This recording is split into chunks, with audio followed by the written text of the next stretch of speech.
Servus und herzlich willkommen zu einer neuen Folge Gear Time im Stonehenge. Wir haben heute diese beiden Mikrofone hier.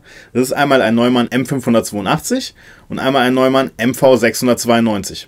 Beide Mikrofone mit einer M94 Nickelkapsel. Wo ist der Unterschied zwischen diesen beiden Mikros?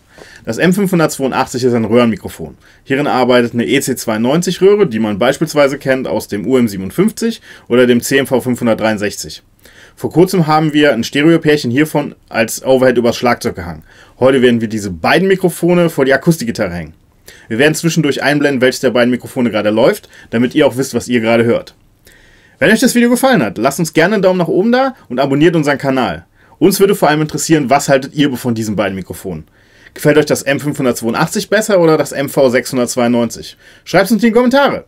Los geht's!